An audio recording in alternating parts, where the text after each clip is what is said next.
Oke, Assalamualaikum warahmatullahi wabarakatuh. Waalaikumsalam warahmatullahi wabarakatuh. Saudara-saudara sekalian, juga saudara seperjuangan setanah air, kami dari Forum FKP3, Forum Komunikasi Purnawirawan untuk Persatuan dan Pembaharuan. Ya. Terdiri dari ratusan orang, tetapi perwira tingginya kurang lebih hampir 200 orang.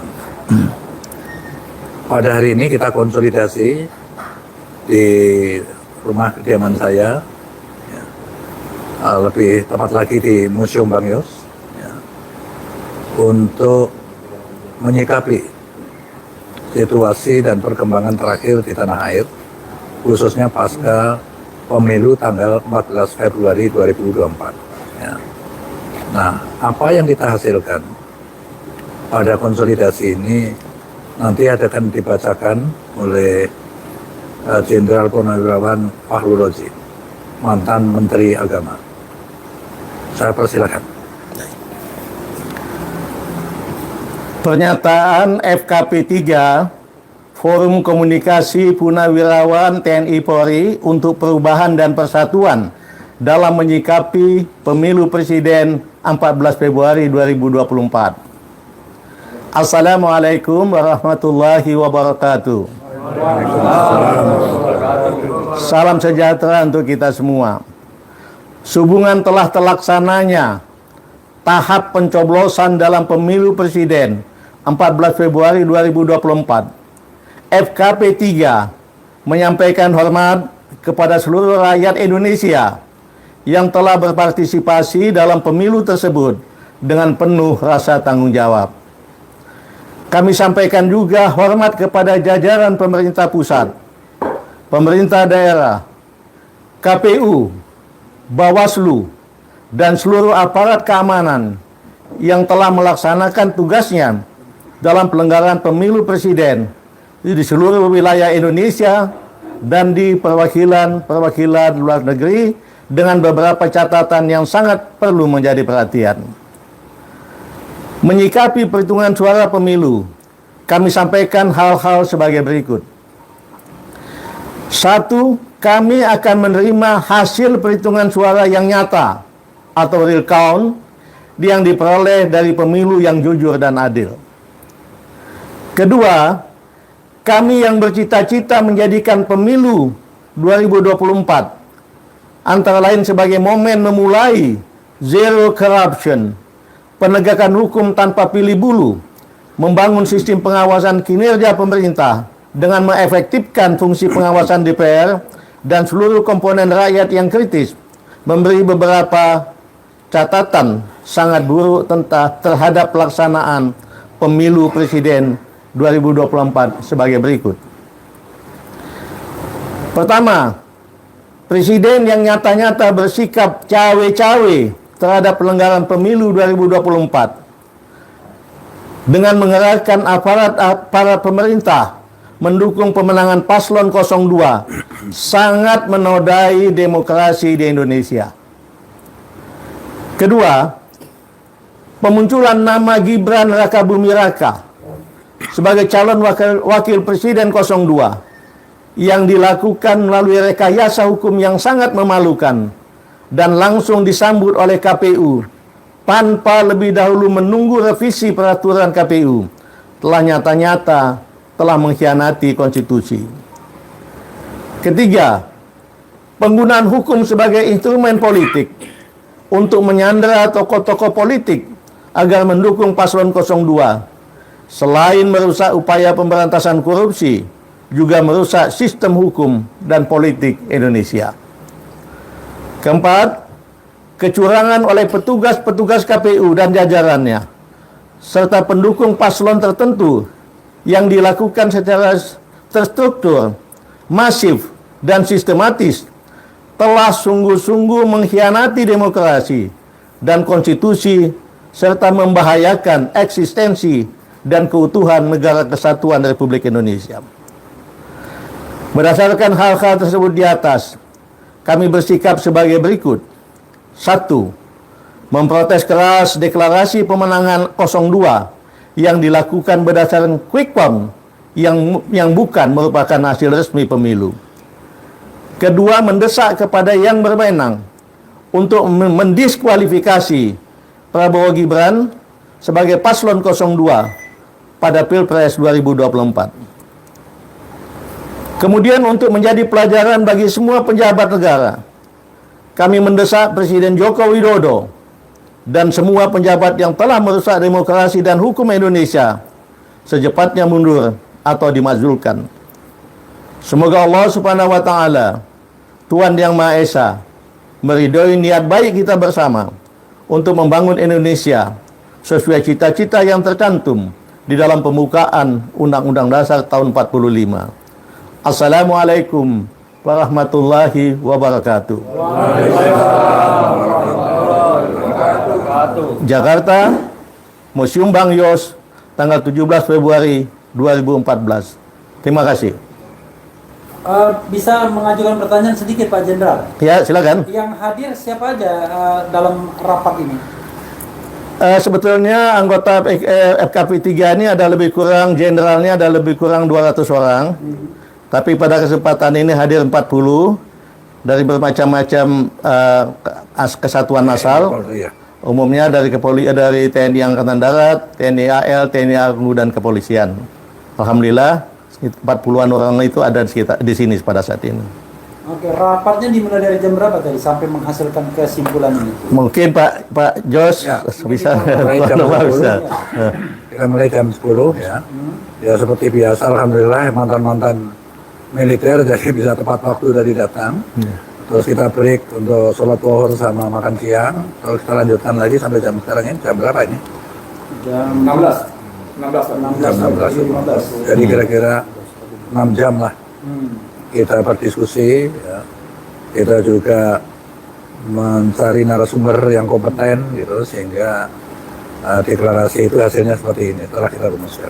Bang Yos, ada dua atau mungkin Pak Jenderal Farul Razi ada dua poin yang sangat strong, yaitu diskualifikasi terhadap Prabowo Gibran, dan yang kedua adalah atau mundur atau dimaksudkan Presiden Jokowi. Landasan berpikirnya gimana? Ya, sebagaimana yang tadi kami sampaikan, cawe-cawe Bapak Jokowi ini sudah menyalahi konstitusi dan sangat berbahaya bagi bangsa ini ke depan. Oleh sebab itu, harus kita minta beliau mundur atau kalau tidak dimajulkan. Karena kalau tidak, ini akan menjadi suatu presiden yang sangat tidak baik buat bangsa ini ke depan. Itu yang utamanya. Soal diskualifikasi. Nah, diskualifikasi paslon 02, kita lihat sengaja bahwa beliau ini selain telah di kecurangan banyak, beliau berdua ini pasangan ini sangat menikmati dari kecurangan itu dan melakukan selebrasi kemenangan berdasarkan quick count, dan itu sangat merusak pemikiran penalaran dari rakyat banyak, seolah-olah itu sebagai sebuah hal yang resmi formal, padahal itu hanya berupa quick count. Tapi kalau bisa kenan mungkin ada salah satu teman juga yang mendampingi saya, Irjen Polisi Anas Yusuf, untuk bisa memberi tambahan sedikit. Ya, terima kasih. Ininya dikasih ke Pak Anas. Nah, satu. Nah, yang mana? Satu lagi. Ya. Cukup ya? Satu lagi. Oh, satu lagi. Maaf, makasih. Oke, ya. Mungkin dari saya bahwa kita tahu tentang tadi kenapa harus didiskualifikasi. Kita tahu dari berbagai fakta dan banyak sekali juga yang memviralkan tentang kecurangan-kecurangan. Tentunya ini juga merupakan argumentasi kita untuk bisa diskualifikasi, termasuk pendaftaran pada saat Capres dan Cawapres 02 mendaftarkan, padahal waktu itu belum diputuskan tentang PKPU umur yang menjadi syarat menjadi wakil calon presiden. Mungkin salah satu itu. Saya dikit Pak Irjen, mohon maaf banget. Ini kan temuan di lapangan menunjukkan, mohon maaf ya, secara institusi kan Polri banyak dilibatkan nih. Sebagai senior di kepolisian, bagaimana perasaan Pak Irjen dan sikap Pak Irjen terhadap soal seperti ini? Pertama, saya selaku mantan anggota kepolisian ya, tentunya kita berpikir positif. Insya Allah mungkin tidak ada perintah untuk itu. Ya. Insya Allah, dan kita berpikir positif. Ya. Tapi di lapangan mungkin terjadi itu, ya bisa saja mungkin ada hal-hal yang deviasi perintah, kita tidak tahu. Yang jelas kita mengharapkan bahwa TNI dan Polri khususnya Polri, tentunya masyarakat mengharapkan kita netral dan justru kita menjunjung tinggi hukum yang ada di Indonesia ini. Satu keprihatinan kita soal mengungkapkan kecurangan. Kan Bapak-Bapak Jenderal yakin bahwa kecurangan itu sudah berlangsung secara TSM, terstruktur, sistematis, dan masif. Iya, betul. Dan biasanya problem utamanya adalah menghadirkan saksi kalau seandainya kita harus menghadirkan saksi di forum apapun. Tapi kan keamanan saksi itu juga menjadi problem. Ya. Mungkin dia takut sama polisi yang bisa memperkarakan, atau takut dengan TNI kalau TNI-nya terlibat. Bagaimana tanggapan Bapak-Bapak sekalian tentang hal itu? Saya jawab dulu. Mungkin itu salah satu fungsi FKP 3. FKP 3 ini kan purnawirawan TNI dan Polri. Kami ikut mengamankan mereka, dan kami tekankan kepada mereka tidak usah takut, kita negara hukum. Di negara hukum tidak ada orang bisa berbuat sewenang-wenang. Dan kami tahu hukum, kalau ada yang melakukan sewenang-wenang itu pasti kami akan mengambil langkah-langkah hukum juga, dan insya Allah itu membuat semua merasa akan lebih aman. Itu dari saya. Gimana? Berarti ada jaminan perlindungan. Ya, pasti. Pak Jenderal, sedikit, ini hari ini, siang ini sifatnya apa? Petisi, pernyataan, atau apa? Satu. Yang kedua, jika seruan seperti ini yang sangat luar biasa, patriotik ini diabaikan juga oleh kekuasaan, apa yang akan dilakukan? Langkah berikutnya. Pak Nuh, bisa. Iya. Ya.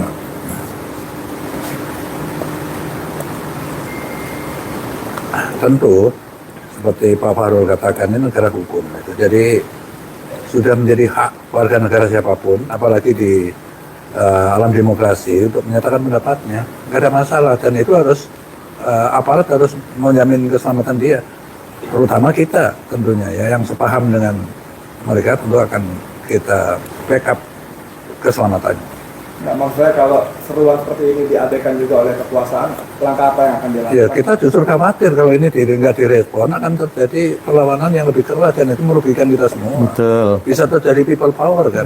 Itu karena itu indikasi kan sudah ada.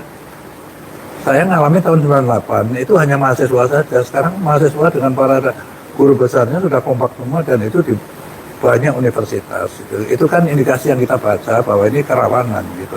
Karena itu kalau ada komplain dan diutarakan juga sesuai norma hukum yang berlaku, ya harus direspon, itu wajib hukumnya. Oke, cukup. Ya. Terima kasih. Bapak-bapak semuanya. Terima kasih. Sama-sama. Wassalamualaikum warahmatullahi wabarakatuh. Wassalamualaikum warahmatullahi wabarakatuh.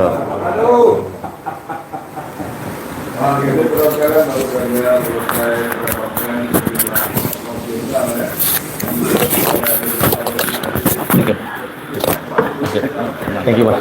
Bagus. Berdampak.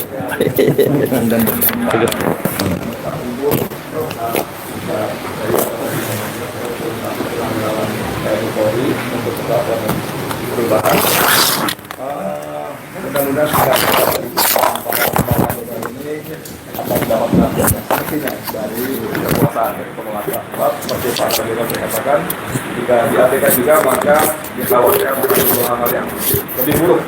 Kemarahan akan meningkat dan akan mencari saudara diri. Saya Mulyadi mengucapkan Assalamualaikum warahmatullahi wabarakatuh. Waalaikumsalam warahmatullahi wabarakatuh. Karena saya mendahulukan Edi Mulyadi, maka penutupnya terakhir saya. Ya, sahabat sekalian, tadi press conference dari FKP 3 ya, Forum Komunikasi Purnawirawan TNI Polri untuk Perubahan dan Persatuan.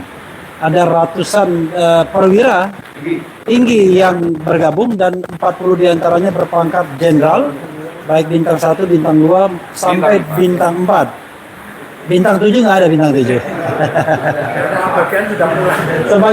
Sebagian memang sudah pulang karena rapat dimulai pukul 10 dan alhamdulillah sudah menyampaikan satu pernyataan pers, statement, dan ini di tempat kediaman Bang Yos. Dan mudah-mudahan seruan ini bisa didengarkan oleh komponen society, siapapun yang cinta kebenaran, keadilan, dan pemilu yang jujur dan adil. Karena kita menginginkan agar hasil itu adalah yang sebaik-baiknya, yang sejujur-jujurnya, terlepas siapapun yang akan dinyatakan sebagai pemenang. Itu saja saudara sekalian. Terima kasih Bang Yos, terima kasih Pak Jenderal Fahrul Razi. Mudah-mudahan perjuangan mendapatkan kebenaran. Wassalamualaikum warahmatullahi wabarakatuh.